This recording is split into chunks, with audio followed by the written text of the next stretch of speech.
Entrevista coletiva de Luiz Castro, Grêmio 1, Corinthians 3. Deixa o teu like, te inscreve e comenta aqui se você acha que o técnico tem que ser demitido e quero saber a sua sugestão para o comando técnico do Tricolor. Vamos ver! Boa noite, tudo bem? Queria do senhor primeiro uma avaliação do jogo, né, mas também queria ouvir o senhor em relação a esse período que vem pela frente, se o senhor está confiante que dá para reverter a situação no seu trabalho, seja tática, seja mental, junto com um grupo de jogadores, porque é um período importante que vem pela frente, e hoje a gente ouviu o torcedor vaiando o time mais uma vez aqui no estádio, a gente percebe, né, por um todo que o ambiente ele não está legal. Bruno Oliveira, Rádio Guaíba. Boa noite. Eu vou já comentar o jogo e falou da torcida, das vaias da torcida. Agradecer à torcida a forma como apoiou a equipa ao longo de todo o jogo. No fim não gostou e vaiou, como é normal acontecer, quando não se gosta daquilo que nos acontece. Nós temos também esse sentimento de tristeza, porque queríamos retribuir e não conseguimos. E quando não conseguimos retribuir, deixa-nos extremamente tristes e muito, muito desiludidos. Sobre o jogo há uma entrada muito forte da nossa parte, chegámos a golo, continuámos ali até aos 25 minutos, a partir daí começou a haver um ascendente do Corinthians, começámos a ter dificuldade em controlar, em ter o bloco junto, conseguimos a ter dificuldade em chegar à frente e depois juntarmos atrás, e a partir daí esse ascendente deles deu resultado ali aos 45 da primeira parte, fizeram um golo. Alimentou-os e a nós atirou-nos para baixo, não conseguimos na segunda parte responder àquilo que o jogo exigia. Fomos uma equipa muito desgastada, fomos uma equipa muito, quer fisicamente, quer mentalmente, não fomos uma equipa capaz de aguentar aquele momento do jogo, e isso atirou-nos para 2 golos de uma forma muito, muito curto de espaço de tempo. Se nós não estávamos muito bem, aí atirou-nos ainda mais para baixo. E a expulsão veio acabar com aquilo que poderia ser alguma reação da nossa parte. Boa noite, professor. Leonardo Oberher, Rádio Grenal. Professor, são 149 dias de trabalho desde que o senhor chegou aqui, 37 jogos e 15 vitórias no total, sendo 5 no Campeonato Brasileiro.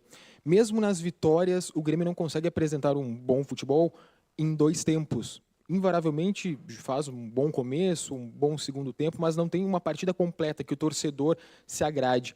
Eu gostaria de saber da visão do senhor, qual é a evolução do Grêmio nesses quase 150 dias de trabalho? O que o senhor vê de diferente que o torcedor, que hoje vaiou mais uma vez, não consegue enxergar? Nestes 150 dias de trabalho, eu primeiro assumo a responsabilidade total desses 150 dias de trabalho e tudo aquilo que nos aconteceu. Tem razão que nós não temos essa constância, nós sabíamos que ia ser uma época difícil, uma temporada muito difícil, e ela está a ser lá. O que é que nós podemos avaliar desta nova construção de um clube como o Grêmio? Vamos aos factos. Um gauchão ganho, verdade. Uma sul-americana apurada não em primeiro lugar, mas em segundo lugar. Queríamos que fosse em primeiro. Uma Copa do Brasil apurados e uma dificuldade no campeonato. Os últimos 11 jogos temos 2 derrotas, gostávamos que tivéssemos 11 vitórias. Não temos 2 derrotas, temos alguns empates pelo meio, o que demonstra a irregularidade da nossa equipa ao longo do tempo. Não conseguimos estabilizar, é muito difícil essa estabilização da equipa. Muitos castigos, muitas lesões, muitos condicionamentos. Hoje de manhã ainda não tinha a equipa definida e estava em conversas com o departamento médico e com alguns jogadores devido àquilo que era o desgaste deles e as limitações deles. Tudo feito muito em cima, isso provoca essa instabilidade. A avaliação é uma avaliação de ter tido muito trabalho ao longo destes 4 meses e gostaria que os resultados desse trabalho tivessem sido melhores fundamentalmente no campeonato. Luiz Castro, boa noite, Leonardo Boff, Bandeirantes. Você fala, né, também, Luiz, sobre o calendário, que é muito difícil ter uma sequência de treinamentos, mas agora o Grêmio vai ter a parada para a Copa do Mundo, vai conseguir esses treinos, só que logo após a Copa o calendário retorna, as lesões também retornam, a dificuldade também retorna. É possível prometer para o torcedor que o Grêmio do segundo semestre ele será melhor do que o Grêmio vem apresentando nesse primeiro? Aquilo que eu sempre prometi ao longo da minha carreira foi trabalho. Não sei prometer mais nada. Não sei prometer passos de mágica, não sei nada. Eu quero muito entregar ao torcedor aquilo que ele mais quer. porque eles são muito dedicados em todos os jogos, entregam-se por completo. A simpatia do torcedor nas ruas de Porto Alegre, quando saio, quando vou ao super, quando vou a uma farmácia, quando ando na rua, é algo que eu gostava e quero muito retribuir. Não estou a conseguir na plenitude, temos tido momentos em que entregamos, outros momentos em que não conseguimos entregar, essa estabilidade que eu procuro. Agora, se ela vai ser conseguida e quando vai ser conseguida, só o trabalho é que vai determinar quando é que ela vai ser conseguida ou não, e o tempo vai determinar quando ela vai ser conseguida ou não. Não lhe consigo dizer quando é que vai ser conseguida uma equipa, nem eu, nem nenhum treinador consegue dizer isso acerca daquilo que é o futuro da sua equipa. Professor, sobre isso, Jason Lisboa, Rádio Gaúcha, chamou a atenção antes do jogo, na hora da divulgação da escalação, o seu nome foi o mais vaiado pelo torcedor que já estava em grande número na arena. Depois do jogo, todo mundo, claro, por óbvio, foi vaiado. Eu lhe pergunto, nessa situação de futuro, o senhor vê hoje o trabalho que está em andamento com futuro? O senhor ficaria surpreso se a direção resolvesse mudar os planos, o planejamento e até uma troca, uma mudança na comissão técnica ocorresse? Porque no futebol brasileiro isso é algo corriqueiro, se muda muito. O senhor ficaria surpreso com uma demissão? Eu não tenho que fazer avaliação sobre isso. Quem tem que fazer a avaliação sobre o meu trabalho é a administração e o torcedor manifestar-se da forma que entender manifestar-se. Aquilo que eu tenho dito, que eu lhe quero dizer é que eu dedico-me por completo ao meu trabalho e não sei fazer outra coisa que não essa dedicação ao meu trabalho. Dedico-me com entusiasmo, abracei o projeto do Grêmio e trabalho com ele desde que cheguei, em janeiro, até hoje, sempre da mesma forma, sempre da forma muito esperançosa e que as coisas vão dar bem. Agora, como sabe, não vou dizer, não me vai ou não. As pessoas manifestam, sentem e quando sentem manifestam-se. Eu tenho que aceitar essas manifestações. Professor, boa noite. Marcos Souza, repórter do Jornal Zero Hora. A gente estava aqui, Castro, há uma semana, né, com um clima muito mais positivo depois daquela vitória sobre o Santos de virada. E a semana ela teve a primeira decepção no meio, na Copa Sul-Americana, com um empate, e hoje com uma atuação que também fugiu do desejado de vocês. Queria entender como é que se trabalha agora a partir desses próximos dias. Obviamente temos o período de férias dos jogadores agora, que eles vão aparecer, enfim, conseguir recuperar um pouco o fôlego depois de uma temporada que começou sem tempo de preparação, foi tudo muito atropelado no ano. E o senhor sempre falou que queria tentar chegar a esse período do ano numa outra posição na tabela para exatamente não ter esse desconforto de ter que conviver com daqui a pouco estar na zona do rebaixamento no período de intertemporada. Como é que se trabalha agora? Como é que foi a conversa no vestiário para tentar levar daqui para frente algo que possa construir também e ajudar nesse projeto de reconstrução, como o senhor fala? Aquilo que é conversado internamente é sempre de uma forma positiva, não fugindo àquilo que são os momentos que nós vivemos e esses momentos mais negativos. Aquilo que eu lhes pedi muito foi para descansarem fundamentalmente, mentalmente, para deixarem um pouco aquilo que é o futebol de lado, porque aquilo que foi o nosso caminho até hoje foi um caminho muito duro em termos mentais, fundamentalmente em termos mentais. Se fisicamente nós tivemos muito desgaste e tivemos muitos jogos, então esses jogos têm uma incidência mental e desgaste muito grande. E a equipa apresenta claramente níveis, quando há alguma coisa ao longo do jogo, apresenta sempre alguma oscilação mental e que se traduz também através daquilo que é sua prestação física. Portanto, aquilo que eu disse aos jogadores foi descansarem, tem um responsável aqui que dá a cara pelo aquilo que acontece com a equipa, e esse responsável sou eu. Estou aqui para dar a cara por eles, pela equipa. Acho que a equipa se entregou por completo. Os jogadores não devem ser beliscados minimamente. Todos eles se entregam da melhor forma possível em treino e em jogo. Tenho muito orgulho naquilo que são os meus jogadores. A tua equipa é uma merda! Não merecem realmente aquilo que lhes aconteceu hoje. Mas pronto, aconteceu, temos que assumir e agora descansar para voltar forte. Professor Luiz Carlos, tudo bem? Gustavo Berton, ESPN. A gente já conversou ao longo desses meses sobre evolução, instabilidade, enfim, a gente já falou várias vezes sobre isso. Mas à medida que o Grêmio não se classifica em primeiro num grupo fraco de Sul-Americana, apresenta um jogo como hoje, onde o time praticamente para aos 15 minutos do segundo tempo, né? O senhor falou agora há pouco numa resposta que a avaliação do seu trabalho é feita pela diretoria, mas o senhor é muito experiente no futebol. Quando o senhor vê que acabou o trabalho, ou quando o senhor... O que precisa acontecer para o senhor dizer assim, bom, daqui eu não consigo mais tirar?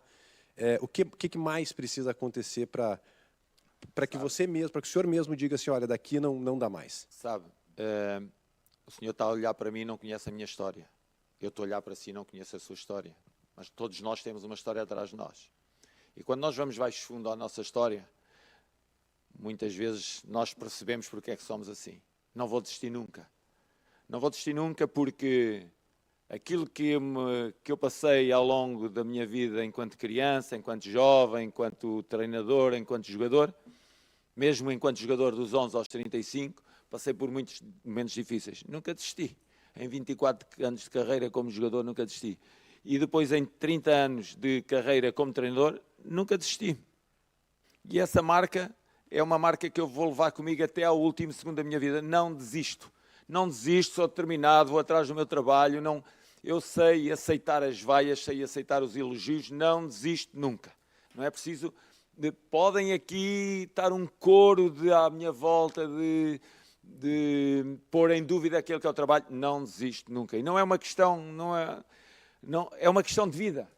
É uma questão de vida, não é uma questão de nós... Não vai ter jeito, gurizada, vamos ter que mandar ele embora e pagar a multa. Esse cara quer ser demitido. É uma questão de vida.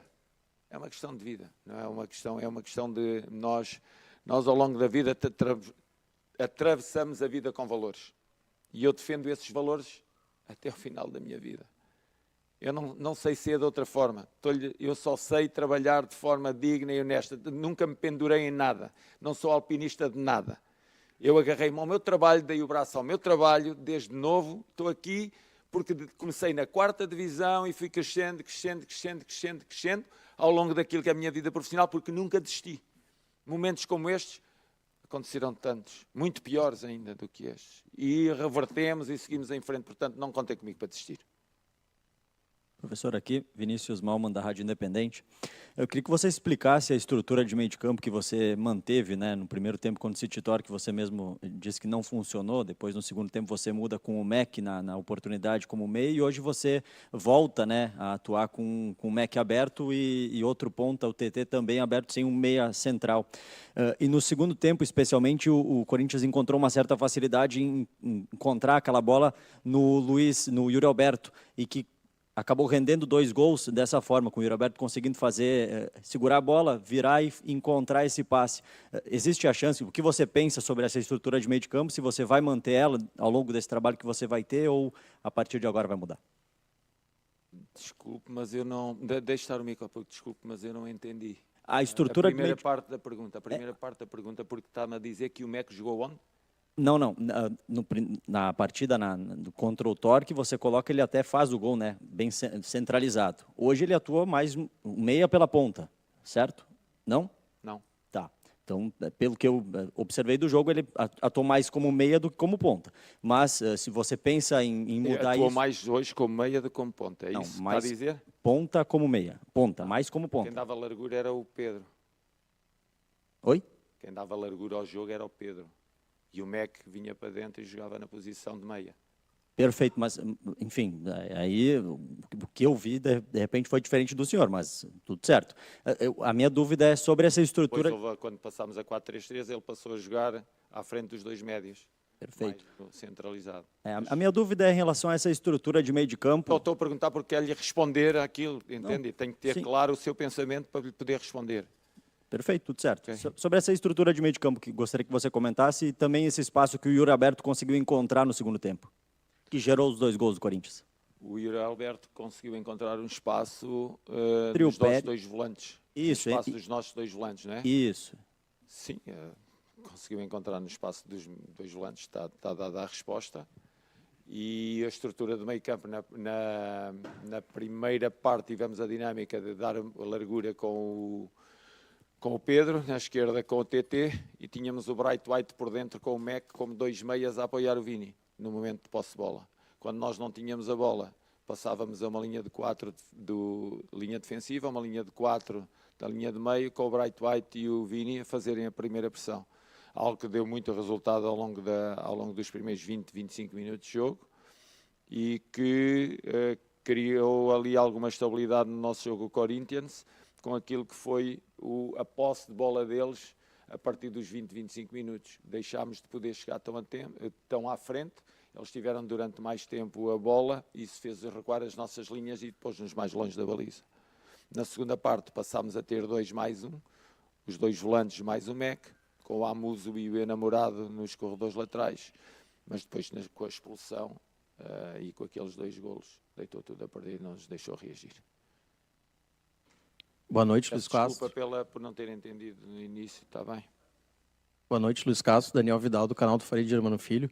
Luiz Castro, uma coisa que vem preocupando muito a torcida é que parece que o Grêmio não tem uma identidade de time, uma característica marcante, assim, que nos faça crer que o time sempre vai jogar da mesma forma. Parece que o Grêmio, às vezes, muda muito a forma de jogar, não taticamente, mas mentalmente ou na questão até técnica, e às vezes parece que o Grêmio não demonstra quase nada, assim, né, dá uns brancos, como no jogo de hoje.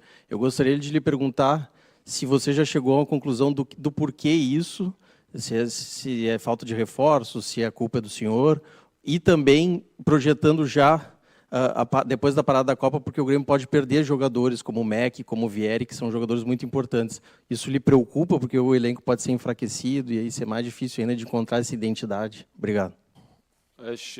Num processo de construção, sempre que nós perdemos muitos jogadores ao longo e nos limitam as escolhas, é normal essas oscilações. E claro que me preocupa muito. Preocupa-me a ausência do Pavão, a ausência do Balbuena, a ausência do Gustavo, do Luís, claro que sim.